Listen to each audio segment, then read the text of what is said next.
પ્રવેશ માટેનો ખૂબ જ અગત્યનો દાખલો અને દાખલા નંબર 11 છે આ અગાઉ આપણે ઘણા બધા દાખલાઓ બનાવેલા છે એ ન જોયા તો જોઈ લેજો. પ્રેરણા અને પિયુષ મૂડીના પ્રમાણમાં નફો નુકસાન વેચે. મૂડી આપણે અહીં જોઈ શકીએ છીએ અને એ પ્રમાણમાં નફો નુકસાન વેચે તો આપણે મૂડી કેટલી આપેલી છે એ પ્રમાણે નફા નુકસાનનું પ્રમાણ શોધીએ. મૂડી છે 50,000 અને 1,50,000. આ આપણને પ્રમાણ મળ્યું કહેવાય. ઓકે, આ બાજુથી 4 0 અને આ બાજુથી 4 0 નીકળી જાય એટલે મૂડીનું પ્રમાણ કેટલું કહેવાય? 5/15.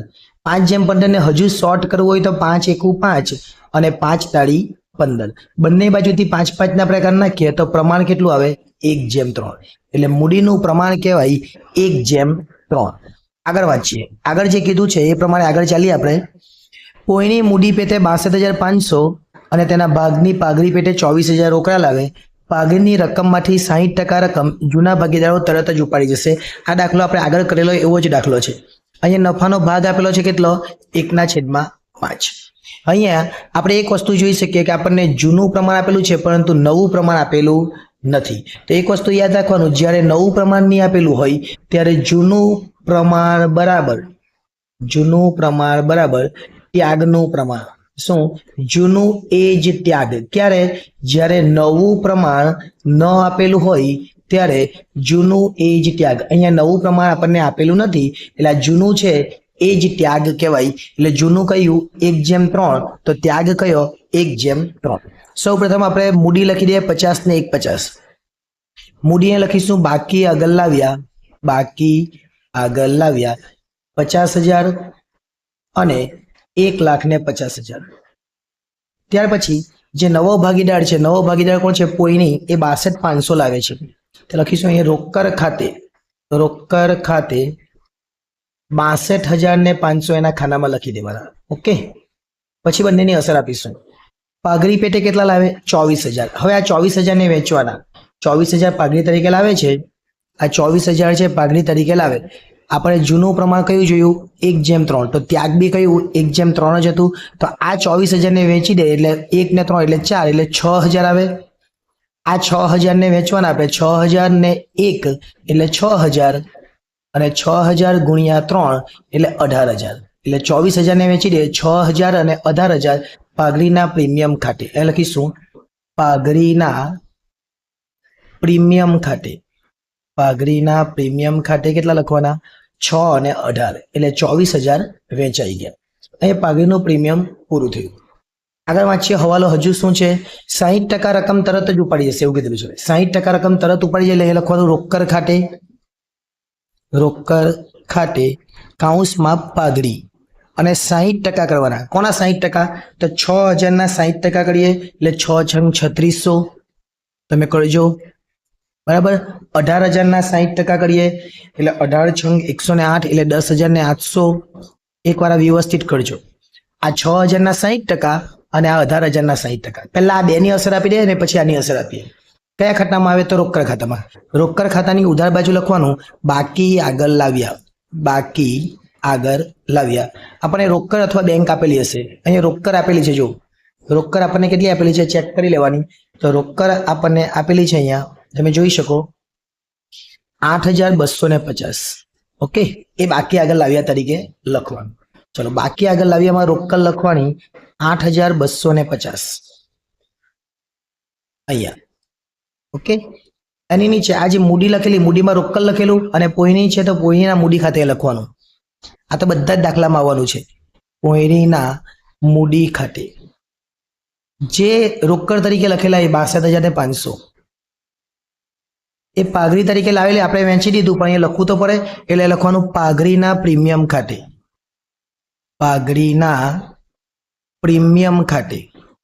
ચલો, પાઘડીનું પ્રીમિયમ 24,000 હતું. ભલે એ લોકોએ વેચી લીધું 6 ને 18 હતું કેટલું? 24. ત્યાર પછી એ પાઘડી રોકડ ખાતે લઈ ગયા એટલે કે ઉપાડી ગયા. તો આ ઉધાર લખ્યું તો હવે જમા લખવાનું. પ્રેરણા અને પિયુષ લખવાનું પ્રેરણાના મૂડી ખાતે. આવું આગળના દાખલામાં પણ કરેલું છે, આપણે જોઈ લેજો. ત્યારે 50% હતું. ત્યાર પછી પિયુષના મૂડી ખાતે અને આ બંને વસ્તુ જે 60% પાઘડી ઉપાડી જાય એ છે એટલે કાઉન્સમાં લખીશું પાઘડી અને અહીંયા પણ કાઉન્સમાં લખીશું પાઘડી. 3600 ને 10,800 એ લખીશું 3600 અને 10,000 અને 800. એટલે અહીંયા આપણો આ હવાલો સંપૂર્ણ રીતે પૂરો થઈ ગયો. કયો? પહેલો હવાલો. આગળ સ્ટોક અને યંત્રોની બજાર કિંમત. સ્ટોક 20,000 છે. પહેલા સ્ટોકનું પૂરું કરીએ. સ્ટોક કેટલો છે? 20,000. અહીંયા સ્ટોક કેટલો છે? 17,500. એટલે એનો મતલબ કે સ્ટોક વધેલો છે. તો સ્ટોક લખવાનું કેટલો? 17,500. સ્ટોક 17,500. ઓકે. અને એની બજાર કિંમત કેટલી છે? 20,000. 20,000 બાર લખ્યા એનો મતલબ કે સ્ટોકમાં વધારો થયો. તો અહીં લખીશું પ્લસ વધારો. શું થયું? વધારો. કેટલો વધારો થાય? તો 17 જે છે એની અંદર આપણે કેટલા ઉમેરે? તો 2500 ઉમેરે તો કેટલા થઈ જાય? 20,000 થઈ જાય. એવું જ આપણે કોનું છે હવે? તો એમાં બીજો હવાલો છે બજાર કિંમત યંત્રોની. ચલો યંત્રો કેટલા છે એ પણ જોઈ લઈએ આપણે. તો યંત્રો આપણને આપેલા છે 1,20 બજાર કિંમત અને યંત્રો ઉપર છે 1,60,500. એટલે એમાં બી વધારો થયો. ચલો યંત્રોમાં વધારો થયો એટલે યંત્રોમાં પણ વધારો આપણે કરી દઈએ. એ લખીશું યંત્રો. યંત્રો જે આપેલા છે એ પહેલા લખી દઈએ. કેટલા? 1,60,500. 1,60,500. અને હવાલામાં એવું કીધું 1,20,000 થયા છે. એનો મતલબ કે વધારો થયો છે. પ્લસ વધારો. કેટલા વધ્યા? તો તે અહીંયા લખી દેવાના. તો અહીંયા આપણે વધ્યા કેટલા? 12,500 લખીએ તો થઈ જાય. અને તમને કીધેલું અહીંયા જો પ્લસ આવે તો સીધું ઉપર. આમાં બંનેમાં પ્લસ જ છે એટલે બંને સીધું ઉપર. એટલે ઉપર એટલે પુનઃ મૂલ્યાંકનની જમા બાજુ પર. પુનઃ મૂલ્યાંકનની જમા બાજુ સ્ટોક ને યંત્રો લખીશું. પુનઃ મૂલ્યાંકનની જમા બાજુ પર લખીશું સ્ટોક ખાતે અને એની નીચે યંત્રો ખાતે. બંનેમાં વધારો થયો છે. એકમાં 2500 નો વધારો થયેલો છે અને એકમાં 12,500 નો વધારો થયો છે. એ પ્લસ થયેલું છે અહીંયા. જો માઇનસ થતે તો ક્રોસ આઉટ અહીંયા. ઓકે. ચલો એટલે એ હવાલો પર પૂરો થઈ ગયો. ત્યાર પછી દેવાદાર વાળો હવાલો છે અને બહુ અગત્યનો હવાલો કહેવાય. 10% ગાલખાદ અનામત અને 2% વટાવ અનામત. દેવાદારો 30,000 છે. તો પહેલા તો દેવાદારો 30,000 લખીએ અહીંયા. દેવાદારો કેટલા લખવાના?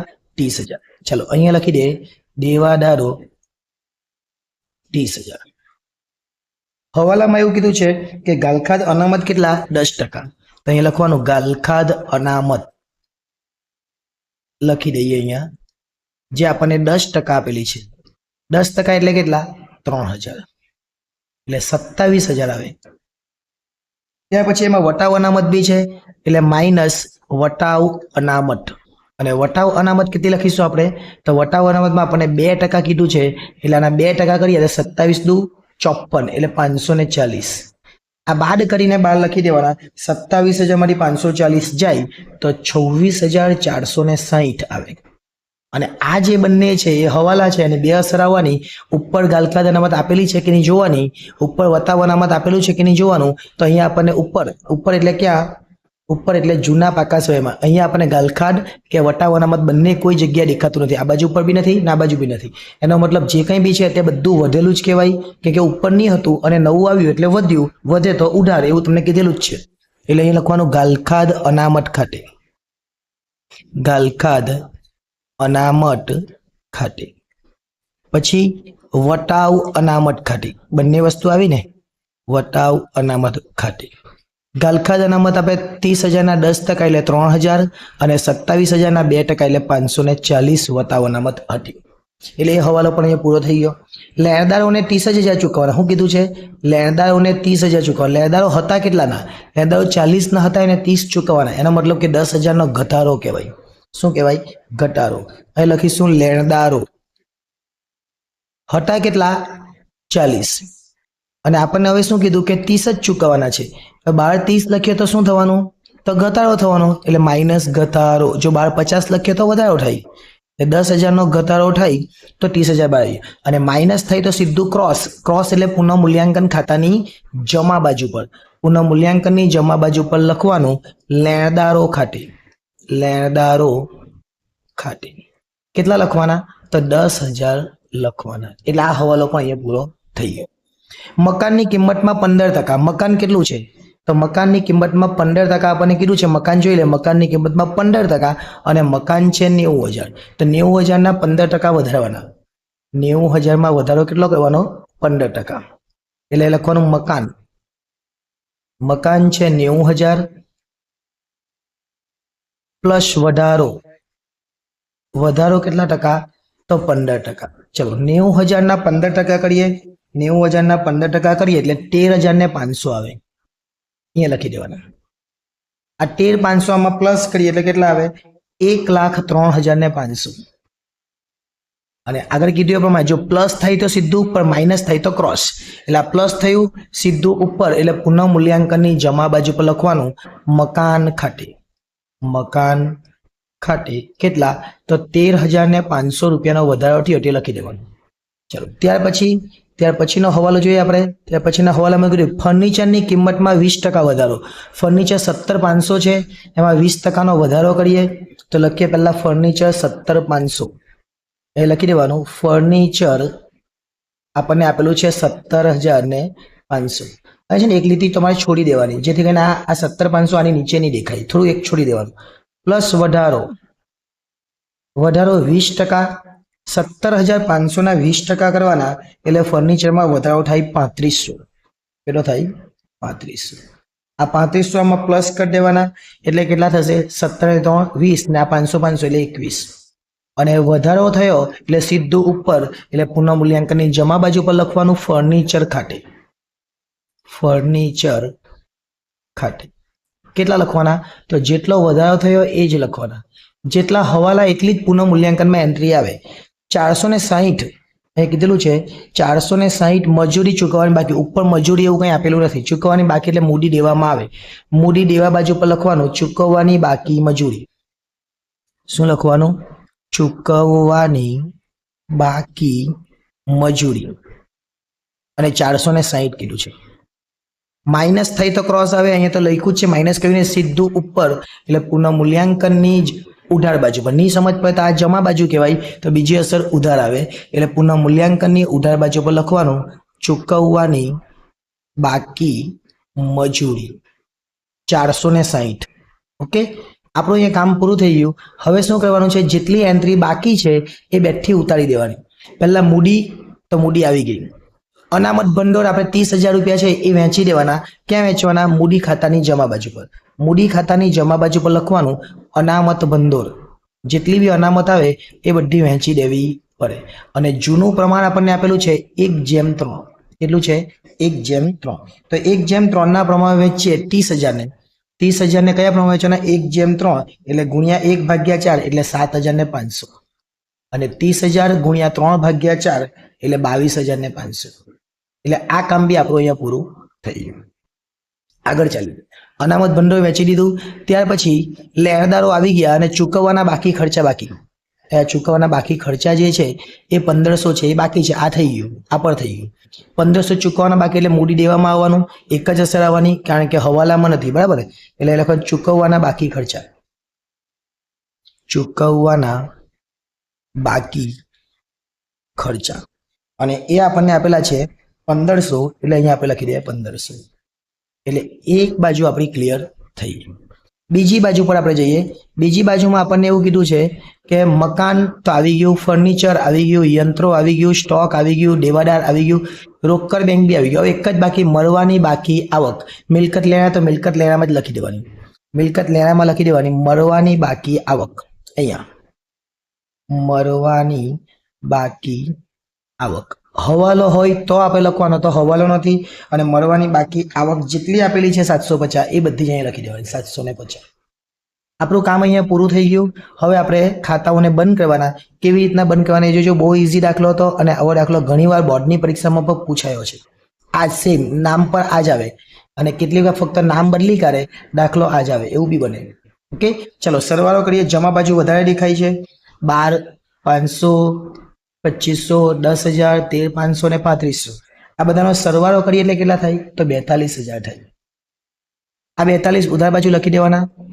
અને આ 42 માંથી આ 3 બાદ કરવાના, 540 બાદ કરવાના, 460 બાદ કરવાના એટલે આવે 38,000. અને આ 38,000 શું કહેવાય? તો નફો કહેવાય. અને એ નફો ક્યાં લઈ જવું પડે આપણે? તો મૂડી ખાતે લઈ જવું પડે. અને જૂનું પ્રમાણ આપણું કેટલું? તો 1:3, જે મૂડીનું પ્રમાણ કીધું છે. બે નામ લખવાના. એકનું નામ છે પ્રેરણા અને એકનું નામ છે પિયુષ. ચલો, આ 38,000 ગુણ્યા 1/4 અથવા 38,000 ભાગ્યા 4 પહેલા કરી દેવાના તો બી ચાલે, પછી ગુણાકાર એક સાથે કરવાનો, પછી 38,000 ગુણ્યા 3 ભાગ્યા 4 એટલે 28,500. આ જે છે એ મૂડી ખાતામાં નફા તરીકે બતાવવાનું, લખવાનું પુનઃ મૂલ્યાંકન ખાતે, પુનઃ મૂલ્યાંકન ખાતે અને કાઉન્સમાં લખવાનું નફો જે આવેલો છે તે જ 9,500 અને 28,500, 9,500 અને 28,500. પછી આ જે ખાતું છે એને બી બંધ કરી દેવાનું, નીચે 2 લાઈન કરવાની, જ્યારે પણ બંધ કરે ત્યારે એક તો છે જ એટલે મેં નીચે એક જ કરું છું, અહીંયા ઉપર 1 અને નીચે 2 લાઈન, કે નીચે 1 છે અને 2 થઈ ગઈ, બરાબર. ચલો પહેલા 62,500 અહીંયા લખી દે એટલે એક ભાઈનું તો પૂરું થઈ જાય. અહીંયા 62,500 અહીં લખવાનું, બાકી આગળ લઈ ગયા અને મૂડી કહેવાય એ કેટલી 62,500, આ એકની આવી ગઈ. બીજાની 1,50, 18, 22,500 અને 28,500, આ બધાનો સરવાળો કરીએ એટલે 2,19,000 થાય. એ જ 2,19 ઉધાર બાજુ મૂકી દેવાના અને આ 2,19 માંથી 10,800 બાદ કરવાના, એટલે 2,19 માંથી 10,800 બાદ કરે 2,08,200 આવે, 2,08,200. એ જ રીતના 50, 6, 7,500 અને 9,500 એ સરવાળો કરી એટલે 73,000 આવે, 73. એ 73 ઉધાર લખવાના અને એ 73 માંથી ઉપરના 3600 બાદ કરવાના એટલે 69,400 આવે. અને આ બધું શું છે તો આ બધું જ મૂડી છે, એટલે મૂડી તરીકે આપણે દર્શાવવાનું કાં આકાશ રયમાં મૂડી દેવા બાજુ પર, મૂડી દેવા બાજુ પર લખવાનું મૂડી. અને હવે આપણી પાસે 3 ભાગીદાર છે કે 2 જ હતા પહેલા, એક હતી પ્રેરણા, બીજો હતો પિયુષ અને નવો એક આવે છે એ છે પોઈણી. 3 મૂડી લખી દે. એકની તો આપણને ખબર જ છે 62,500 જે લાવેલા એ ભાઈ. આગળ 69,400 છે અને 2,08,200, 69,400 અને 2,08,200, આ બધાનો સરવાળો કરવાનો અને આનો સરવાળો કરીએ એટલે 3,40,000 આવે અને એમાં બીજા 100 વધારે એટલે 3,40,100. વ્યવસ્થિત લખજો, અહીંયા થોડું મિસ્ટેક નહીં થાય એ જોવાનું, એટલે સામેવાળાને વ્યવસ્થિત દેખાવું જોઈએ, જો એ નહીં દેખાય તો એમને મુશ્કેલી થાય. 40,000 સરવાળો કરી દેવાનો. પણ સરવાળો કરતા પહેલા એક બાજુ પર સરવાળો તમારો ઓછો આવીએ, કેમ કે હજુ આપણે એક ખાતું બંધ કરવાનું બાકી છે અને એ ખાતું એટલે રોકડ ખાતું. આ રોકડ ખાતું બંધ કરવાનું. ચલો રોકડ ખાતાનો ઉધાર બાજુનો સરવાળો કરીએ 82,50, 62,500 અને 24,000 એટલે કેટલા આવશે 94,750. અહીં લખવાનું બાકી આગળ લઈ ગયા અને અહીંયા પ્રશ્ન ચિહ્ન શોધવાના. આ લખી દેવાના 94,750. એમાંથી આ ઉપરની 2 વિગતને બાદ કરવાનું એટલે આવે 80,350. અને આ રોકડ તરીકે નવા પાકાશ્રયમાં લખી દેવાની. નવા પાકાશ્રયમાં એ જગ્યા મારી પાસે નથી, તમે લખી દેજો રોકડ. શું લખવાનું? રોકડ. અને અહીંયા લખજો, હું અહીંયા જગ્યા નથી એટલે બહાર તમને ખાલી લખીને બતાવી દઉં છું કેટલી 80,350. તમારે ક્યાં લખવાની? વ્યવસ્થિત અહીંયા અંદર જ લખવાની. ઓકે ચાલો હવે આ બાજુનો સરવાળો 340, 100, 30,460 અને 1,500 એટલે 3,72,000 આવે અને બીજા 600. 372,060, 600 નહીં પણ કેટલા આવે 060. 372,060. ઓકે આ બાજુ પર બી જોઈ લેવાનું 20, 21, આ જો 60 છે એટલે 060 આવશે. ઓકે આ બધાનો સરવાળો ને આ 350 છે એટલે કેટલા થવાના 372,060. અહીંયા આપણો આખો જ દાખલો પૂરો થાય. એટલે આ દાખલો બહુ અગત્યનો હતો. દાખલો ગમ્યો હોય તો લાઈક કરી દેજો, ચેનલને સબસ્ક્રાઇબ કરવાની બાકી હોય તો એ પણ કરી લેજો, કારણ કે આ જે દાખલો છે એ દાખલા નંબર 11 હતો. આ અગાઉ આપણે 8 થી 10 દાખલા બનાવેલા છે અને એ અગાઉ બીજા પણ ઘણા બધા દાખલા બનાવેલા છે, પણ હવે આપણે કોમ્પ્યુટરની ડિસ્પ્લે પર દાખલા બનાવીએ છીએ એટલે નવા દાખલાઓ આવશે બધા જ. તમે ચેનલને સબસ્ક્રાઇબ કરીને રાખજો જેથી કરીને તમને નવા નવા વિડીયો મળતા રહે. અને આ વિડીયો ગમ્યો હોય તો તમારા જેવા બીજા વિદ્યાર્થીઓને પણ શેર કરજો જેથી એ લોકોને પણ કામ લાગે. નેક્સ્ટ ટાઈમ જ્યારે મળીશું ત્યારે આગળનો જે દાખલો છે દાખલા નંબર 12 એની સાથે આગળ વધીશું. આભાર.